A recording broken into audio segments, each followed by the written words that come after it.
La vie de chaque jour. Partie 2. La vie sans drogue. Il y en a qui croient que de fumer, de boire, etc. fera partie de la vie de demain. C'est leur affaire. S'ils veulent faire l'expérience, qu'ils la fassent. Ils s'apercevront qu'ils s'emprisonnent dans leurs désirs. Mais enfin, je ne suis pas moraliste. Du tout, du tout, du tout. C'est leur affaire. Seulement, l'ashram n'est pas un endroit pour ça. Dieu merci, à l'ashram, nous avons appris que la vie est autre chose. La vraie vie, ce n'est pas la satisfaction des désirs. Je peux affirmer par expérience que tout ce que les drogues apportent comme expérience, tout ce contact avec le monde invisible, on peut l'avoir d'une façon bien meilleure, beaucoup plus consciente et contrôlée, sans drogue. Seulement, il faut se contrôler soi-même. C'est plus difficile que d'avaler du poison. Mais enfin, je ne prêche pas.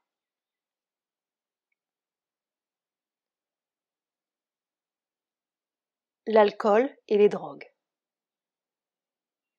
Il y a des êtres humains aussi qui se livrent au vice, un vice ou un autre, comme les boissons alcooliques ou les piqûres anesthésiques, et qui savent très bien que cela les conduit à la destruction et à la mort. Mais ils choisissent de le faire, sciemment. Mère, ils n'ont pas le contrôle d'eux-mêmes.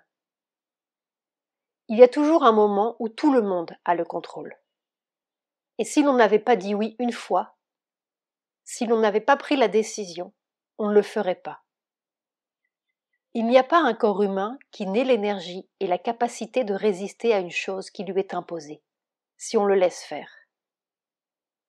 Les gens qui vous disent « je ne peux pas faire autrement », c'est parce qu'au fond d'eux-mêmes, ils ne veulent pas faire autrement.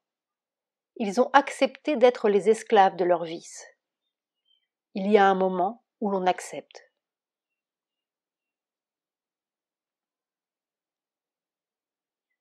Le tabac et l'alcool. Mère, pourquoi le tabac et l'alcool abolissent-ils la mémoire et la volonté? Pourquoi? Parce qu'ils le font. Il n'y a pas de raison morale, c'est un fait. Il y a un poison dans l'alcool, il y a un poison dans le tabac. Et ce poison entre dans les cellules et détériore les cellules. L'alcool ne s'élimine pour ainsi dire jamais. Il s'accumule dans une certaine partie du cerveau, et alors, après l'accumulation, ces cellules ne fonctionnent plus du tout. Il y a des gens, d'ailleurs, qui en deviennent fous. C'est ce qu'on appelle le délirium tremens, qui est le résultat d'avoir avalé trop d'alcool que l'on n'absorbe pas, qui reste comme ça, concentré dans le cerveau. Et même, c'est si radical qu'il y a des pays, en France par exemple, qui produisent du vin. Le vin a un pourcentage d'alcool très petit. Je crois que c'est de 4 ou 5%, un très petit pourcentage. Et ces gens-là, parce qu'ils le produisent, boivent du vin comme on boit de l'eau. Ils boivent leur vin pur, et au bout d'un certain temps, ils sont malades. Ils ont des dérangements du cerveau. J'en ai connu comme ça. Le cerveau était dérangé, ne fonctionnait plus. Et le tabac, la nicotine, est un poison très sérieux. C'est un poison destructeur des cellules. J'ai dit que c'était un poison lent parce qu'on ne le sent pas immédiatement, sauf quand on fume pour la première fois et que ça vous rend très malade. Et ça devrait vous faire comprendre que ce n'est pas à faire. Seulement, les gens sont tellement bêtes qu'ils croient que c'est une faiblesse et ils continuent, jusqu'à ce qu'ils s'habituent au poison. Et le corps n'a plus de réaction. Il se laisse détruire sans réagir. Vous abolissez la réaction. C'est la même chose physiquement que moralement. Quand vous faites quelque chose que vous ne devez pas faire, et que votre psychique vous dit de sa petite voix très tranquille de ne pas le faire, et puis que vous le faites tout de même, au bout d'un certain temps, il ne vous dit plus rien, et vous n'avez plus du tout de réaction intérieure à vos mauvaises actions, parce que vous avez refusé d'écouter la voix quand elle vous parlait. Et alors, naturellement, vous allez de mal en pis. et vous dégringolez dans le trou. Eh bien, pour le tabac, c'est la même chose. Les premières fois, le corps réagit violemment. Il vomit, il vous dit « Je n'en veux pas, à aucun prix ». Vous l'obligez avec votre stupidité mentale et vitale, vous le contraignez à le faire, il ne réagit plus. Et alors il se laisse empoisonner petit à petit jusqu'à ce qu'il se décompose. Le fonctionnement se détériore, ce sont des nerfs qui sont affectés. Ils ne transmettent plus la volonté parce qu'ils sont affectés, ils sont empoisonnés. Ils n'ont plus la force de transmettre la volonté. Et à la fin, les gens se mettent à trembler. Ils ont des mouvements nerveux. Il y en a, il n'y a pas besoin d'aller très loin pour en trouver. Et ils sont comme ça exclusivement parce qu'ils ont fait des excès. Ils ont bu et ils ont fumé. Et quand ils prennent un objet, ils tremblent. Voilà ce que l'on gagne à faire ça.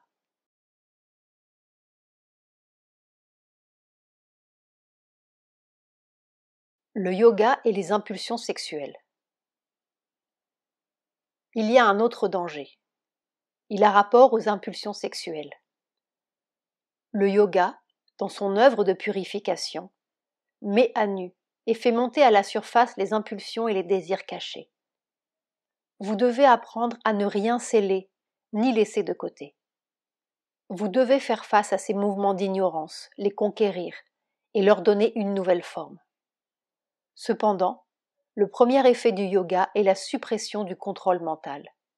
Et les appétits qui étaient assoupis, soudainement libérés, se précipitent pour envahir tout l'être. Tant que ce contrôle mental n'est pas remplacé par le contrôle divin, il y a une période de transition pendant laquelle votre sincérité et votre soumission sont mises à l'épreuve. La force des impulsions, et surtout des impulsions sexuelles, réside dans le fait que les gens y attachent beaucoup trop d'importance. Ils protestent contre elles violemment et essayent de les contrôler par coercition en les gardant emprisonnés en eux-mêmes. Mais plus l'on concentre son attention sur une chose en pensant « je n'en veux pas, je n'en veux pas », plus on y est lié. Ce que vous devez faire est de garder la chose éloignée de vous en dissocier, d'y attacher aussi peu d'importance que possible, et même s'il vous arrive d'y penser, de rester indifférent et détaché. C'est avec un esprit de détachement et de sérénité qu'il vous faut faire face aux impulsions et aux désirs mis en évidence par la pression du yoga, comme à des choses étrangères à vous-même et appartenant au monde extérieur. Faites-en l'offrande au divin, afin que le divin puisse les prendre et les transmuer en vous. Une fois que vous êtes ouvert au divin et que le pouvoir du divin a commencé à descendre en vous, si vous vous obstinez à rester en rapport avec les vieilles forces, vous vous préparez des ennuis, des difficultés sans fin et des périls de toutes sortes. Vous devez être vigilant et ne pas vous servir du divin comme d'un beau manteau pour couvrir la satisfaction de vos désirs.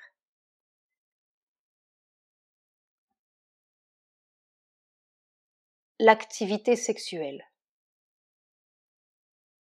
L'humanité a l'impulsion sexuelle d'une façon tout à fait naturelle, spontanée, et je pourrais dire légitime. Cette impulsion, naturellement et spontanément, disparaîtra avec l'animalité.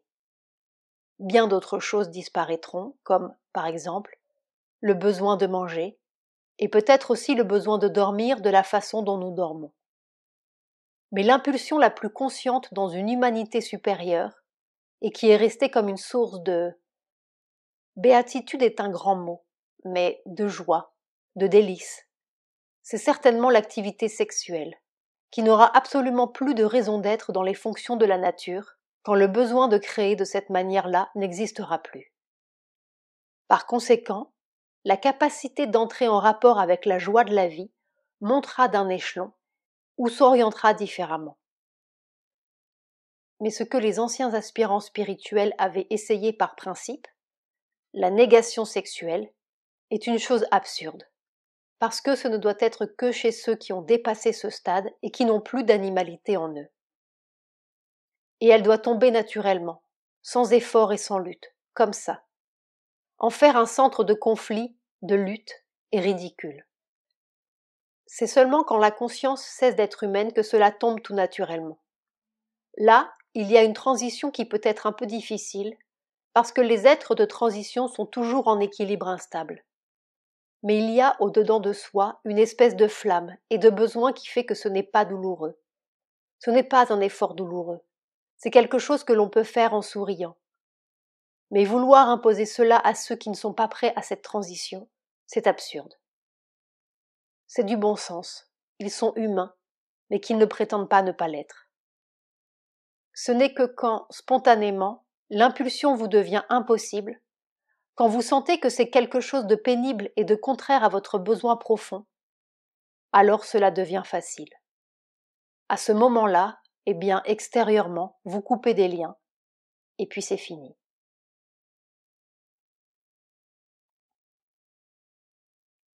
Apprendre à mieux aimer.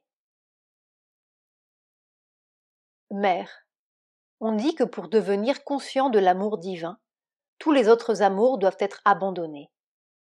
Quel est le meilleur moyen de rejeter l'autre amour qui s'obstine beaucoup et ne nous quitte pas facilement? Passer au travers. Ah.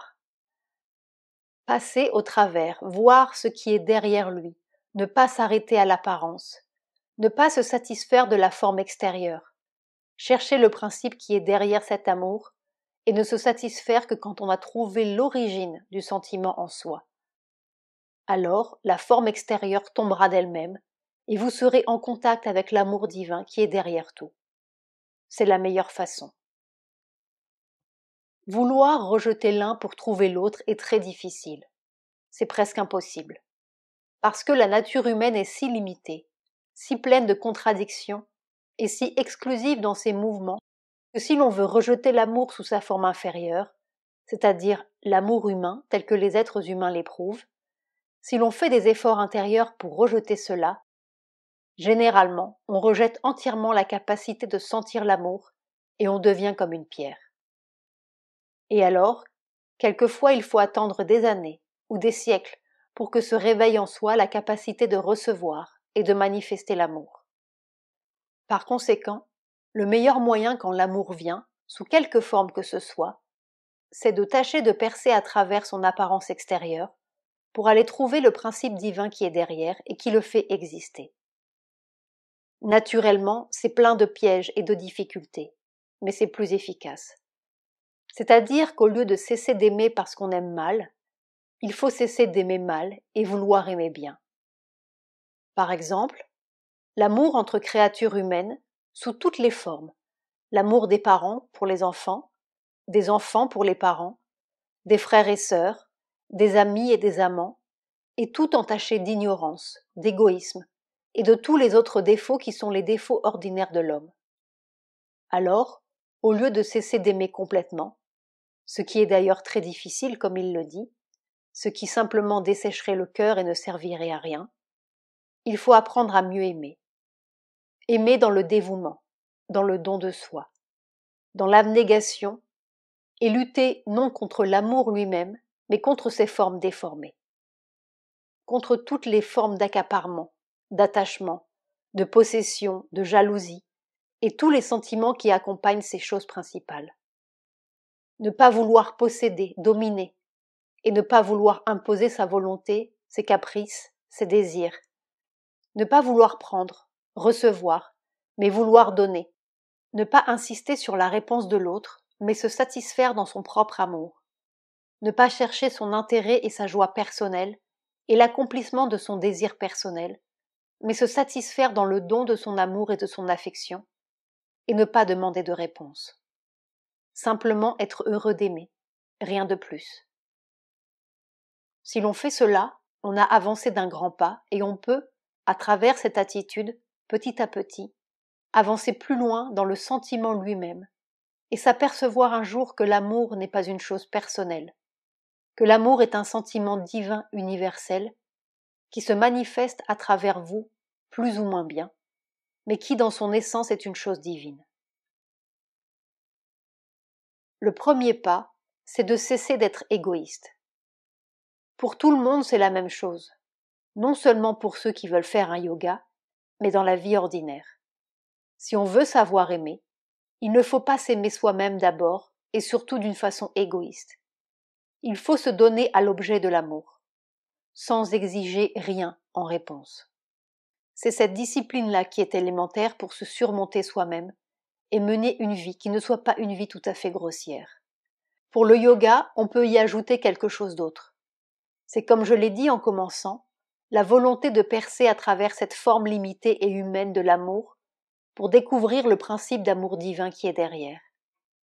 Alors, on est sûr d'arriver à un résultat. Cela vaut mieux que de se dessécher le cœur. C'est peut-être un peu plus difficile, mais c'est meilleur de toute façon, parce que comme cela, au lieu de faire souffrir les autres égoïstement, eh bien on peut les laisser tranquilles dans leurs mouvements propres et ne faire effort que pour se transformer soi-même, sans imposer sa volonté aux autres, ce qui même dans la vie ordinaire est un pas vers quelque chose d'un peu supérieur et d'un peu plus harmonieux. Savoir ce qu'est l'amour. Si l'on veut savoir ce qu'est l'amour, il faut aimer le divin. Alors il y a une chance de savoir ce qu'est l'amour. J'ai dit que l'on ressemble à ce que l'on aime. Alors si l'on aime le divin, petit à petit, par cet effort d'amour, on ressemble de plus en plus au divin, et alors on peut s'identifier à l'amour divin et savoir ce que c'est. Autrement, on ne peut pas. Nécessairement, un amour entre deux êtres humains, quels qu'ils soient, est toujours fait d'ignorance, d'incompréhension, d'impuissance, et de ce terrible sens de la séparation.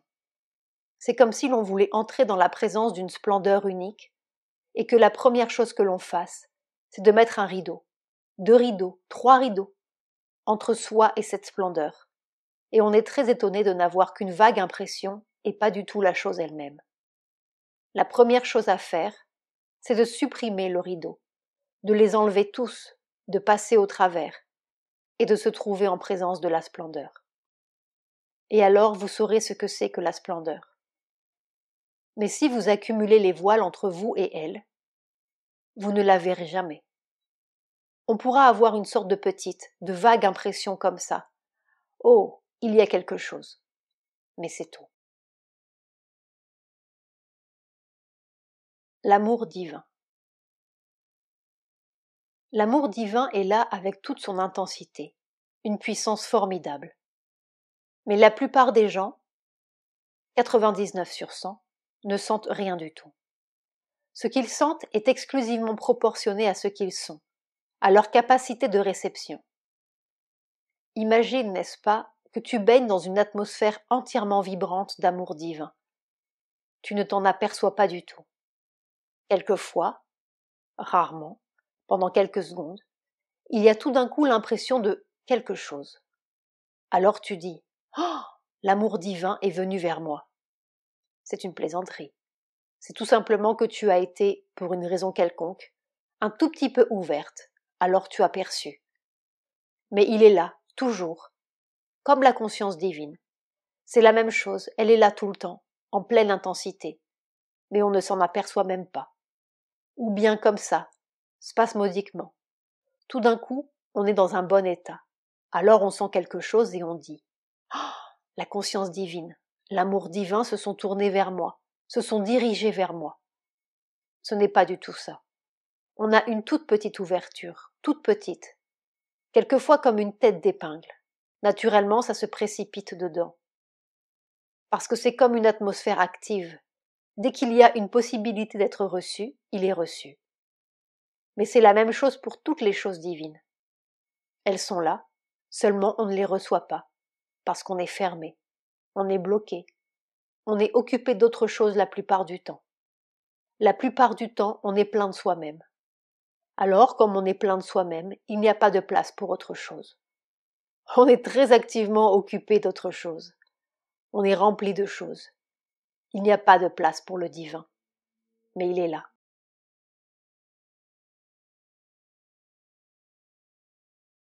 Avant de s'endormir.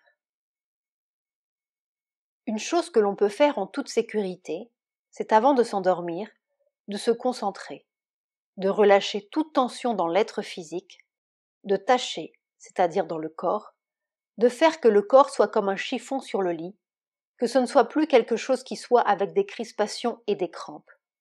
Le relâcher complètement comme si c'était une espèce de chose comme un chiffon. Et puis le vital, le calmer. Le calmer autant que vous pouvez. Le rendre aussi tranquille, aussi paisible que possible. Et puis le mental aussi. Le mental, tâchez de le garder comme ça, sans activité. Il faut mettre sur le cerveau une force de grande paix, de grande tranquillité, de silence si possible. Et puis ne pas suivre activement des idées, ne pas faire d'efforts, rien, rien. Il faut relâcher le mouvement aussi là, mais le relâcher dans une sorte de silence et de tranquillité aussi grand que possible. Une fois que vous avez fait tout ça, vous pouvez ajouter soit une prière, soit une aspiration, suivant la nature de chacun, pour demander la conscience, la paix, et à être protégé contre toutes les forces adverses pendant tout le sommeil. Être dans une concentration d'aspiration tranquille et dans une protection. Demandez à la grâce de veiller sur votre sommeil. Et puis vous vous endormez. Ça, c'est s'endormir dans les meilleures conditions possibles. Ce qui arrive après dépend de vos impulsions intérieures. Mais si vous faites cela obstinément, nuit après nuit, après quelque temps, ça a son effet.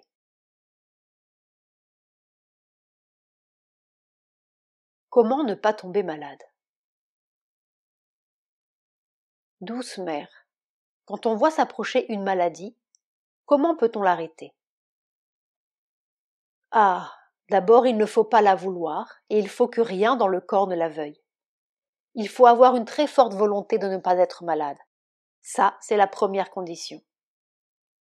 La seconde condition, c'est d'appeler la lumière, une lumière d'équilibre, une lumière de paix, de tranquillité et d'équilibre, et de la pousser dans toutes les cellules du corps, leur enjoignant de ne pas avoir peur, parce que ça, c'est la seconde condition. D'abord, ne pas vouloir être malade, et puis ne pas avoir peur de la maladie. Il ne faut ni attirer, ni trembler. Il ne faut pas vouloir la maladie du tout.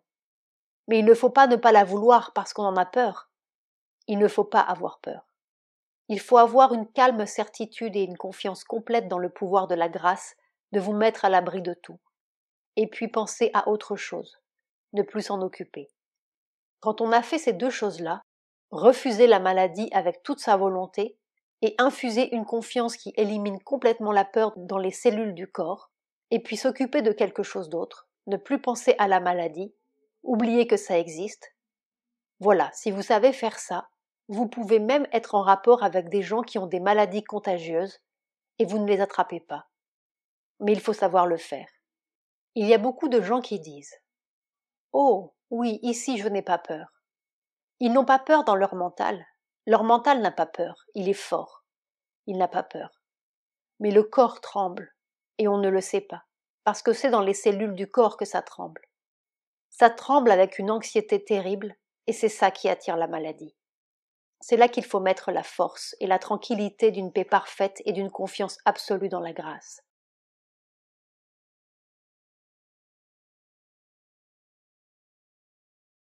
Au moment de mourir.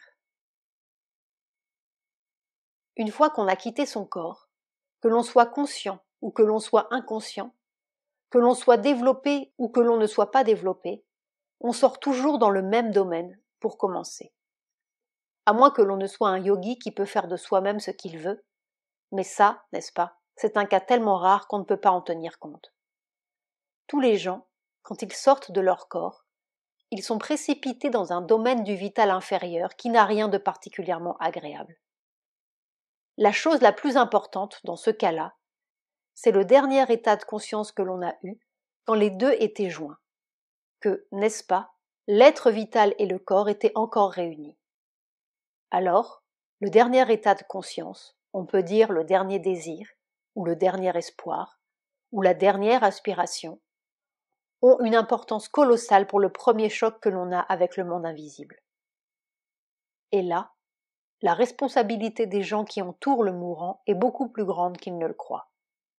S'ils peuvent l'aider à entrer dans sa conscience la plus haute, alors ils lui rendront le plus grand service qu'ils peuvent lui rendre.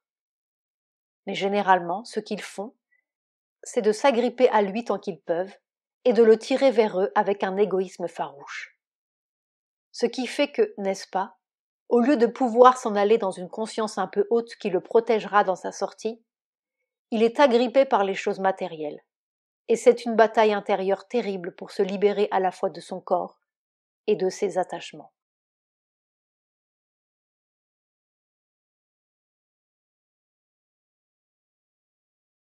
Les cérémonies religieuses. Dans le monde invisible, il n'y a guère que les êtres du vital qui aiment à être adorés. Eux, comme je l'ai dit, ça leur plaît. Et puis alors, ça leur donne de l'importance. Ils se gonflent d'orgueil et ils sont très heureux. Et quand ils peuvent avoir une troupe de gens qui les adorent, ils sont tout à fait contents. Mais si vous prenez un vrai être divin, ce n'est pas du tout une chose qu'il apprécie. Ils n'aiment pas être adorés. Non, cela ne leur fait pas du tout un plaisir spécial. Il ne faut pas croire qu'ils soient contents, parce qu'ils n'ont pas d'orgueil. C'est l'orgueil qui fait que l'on aime à être adoré. Si l'on n'a pas d'orgueil, on n'aime pas être adoré.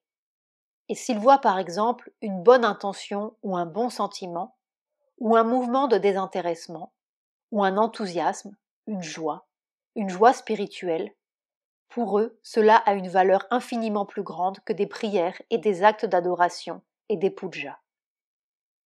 Je vous assure, c'est très sérieux ce que je vous dis. Si vous mettez un vrai Dieu sur une chaise et que vous l'obligiez à rester là pendant tout le temps que vous faites une puja, il peut peut-être s'amuser à vous regarder faire, mais cela ne lui donne certainement aucune satisfaction. Aucune. Il ne se sent ni flatté, ni content, ni glorifié par votre puja. Il faut s'enlever cela de la tête. Cérémonies religieuses. Par exemple, il y a tant de ces entités que l'on appelle Kali, et à qui l'on donne d'ailleurs des apparences plus ou moins terribles. Il y en a tant qui sont même installés dans des maisons, qui sont la déesse de la famille. C'est plein d'une force vitale terrible. J'ai connu des gens qui avaient tellement peur de la Kali qui était chez eux, qu'ils tremblaient vraiment de faire la moindre faute, parce qu'il leur arrivait des catastrophes, et ils s'imaginaient que c'était Kali. C'est une chose effrayante, la pensée. Je les connais, ces entités-là. Je les connais bien, mais ce sont des êtres du vital.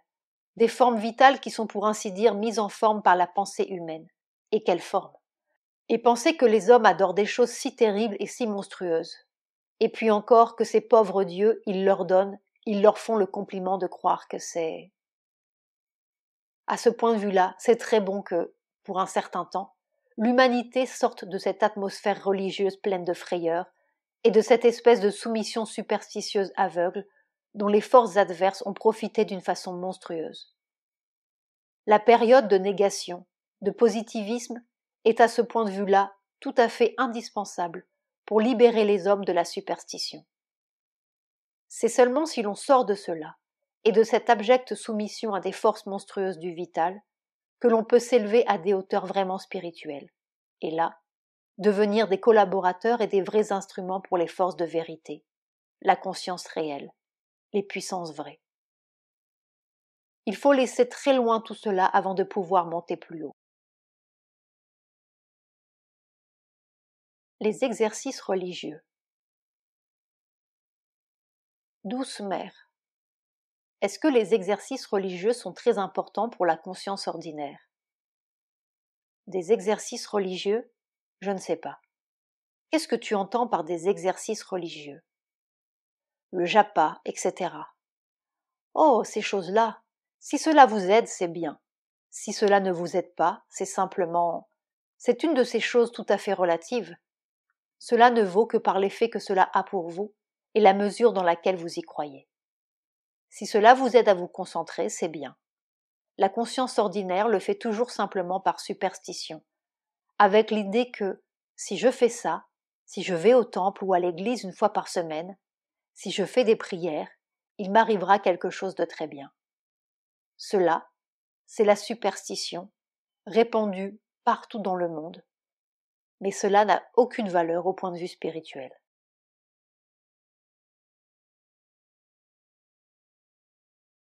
Vie spirituelle d'Orient et d'Occident.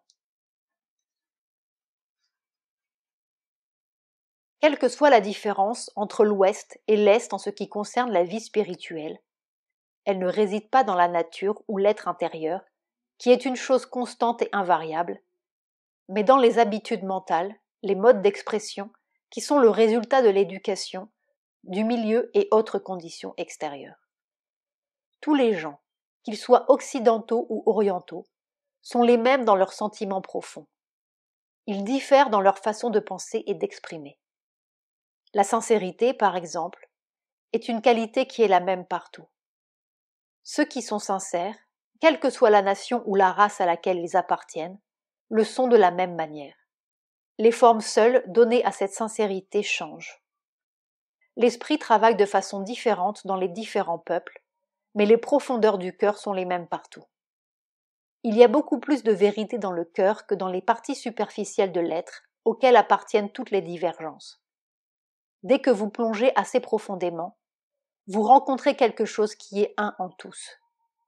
Tous se rencontrent dans le divin.